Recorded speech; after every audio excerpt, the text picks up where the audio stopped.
the United States of America, we're paying people more to watch cars in parking lots than we are to watch our kids in child care centers. That's un-American, if you ask me. The cost for child care in Minnesota is among the highest in the country. It's an issue some local lawmakers want to address. On Wednesday night, Congressman Dean Phillips hosted a roundtable discussion focusing on child care costs. CCX News reporter Jason Malillo was there and filed this report. Congressman Phillips and a panel of experts hosted the public meeting at New Horizon Academy in Plymouth. Child care costs in Minnesota average almost $17,000 a year per child. The cost of child care is exorbitant and way too expensive. I'm hearing from the operators of child care centers that the business model is so very difficult, and the employees of the very centers, that the wages simply aren't livable. And it's a massive problem. Ross Marquardt has a 4-year-old who attends New Horizon and a 6-year-old who went through the program. As a parent of a student in child care, I can tell you it's extremely expensive, and I'm privileged to be able to afford it, but I know not all families can or do. So I think it's important to invest in those early education children and set us up for the future. The panelists laid out challenges facing early child education and possible solutions. Phillips is hopeful this issue can gain bipartisan support. If Democrats and Republicans can't agree that our foremost, most important investment should be in kids, then we got real problems. But I know that we agree. And the benefits of a quality pre-K education can be far-reaching. Research suggests kids who receive that foundation go on to be better students. My 6-year-old was more prepared for kindergarten, more socialized, more educated just on the things that he needs to know to be able to succeed in kindergarten and beyond. Investing in early child care and education will be expensive, and the question remains, where will the money come from? Jason Malillo, CCX News. Congressman Phillips suggests one possibility is reallocating funds, perhaps from the national defense budget, which is currently at $782 billion. Crime continues to be a big issue at one of the largest apartment complexes in Brooklyn Park. There were at least 2 incidents Wednesday at Huntington Place Apartments, including a large fight with weapons and a shots fired call. In the last 30 days, Brooklyn Park police say they have had 53 calls for service at Huntington Place Apartments. Residents we spoke with had a mixed reaction to the recent uptick in crime.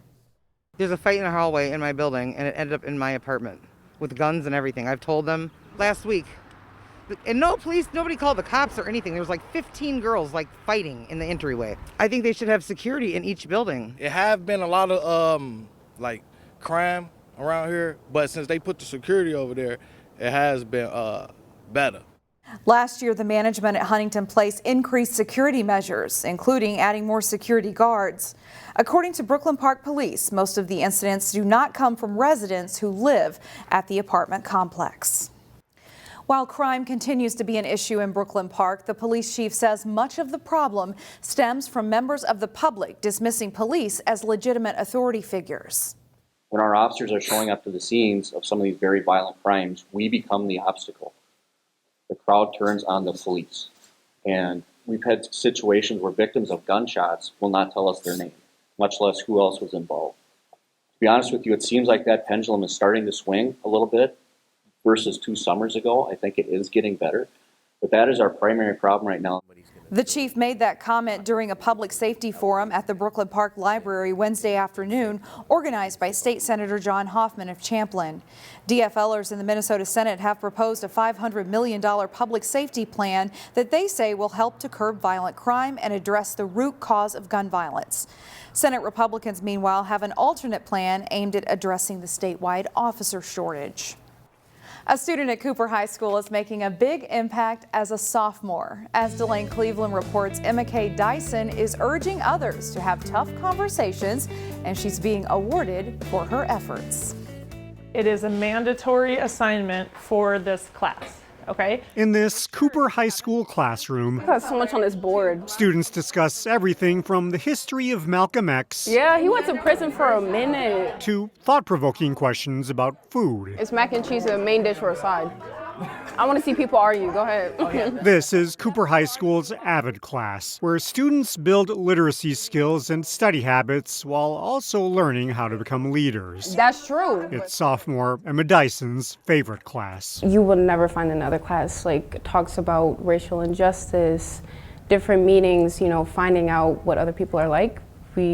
You'll never see that in another class. Earlier this year, the nonprofit Best Prep organized a competition where students in this AVID class were asked to share their thoughts on an uncomfortable conversation they'd like to have. Dyson chose to focus on generational trauma. It's so important to many communities, especially the Black community, coming from slavery, the civil rights movement. This person is basically like a parent. While some students wrote essays, Dyson expressed her thoughts through a painting. It's basically stopping it from going from the parent, the grandparent, to the child, and then to future generations. So it's stopping it. That painting earned her a trip to the Best Prep Educational Forum at US Bank Stadium in February, where she took first place out of more than 170 students. The achievement earned her a $2,500 scholarship, and she got to sit on a student panel at the event alongside author and former NFL player Emmanuel Osseo. It's not an easy topic to cover, and she, I thought, did it brilliantly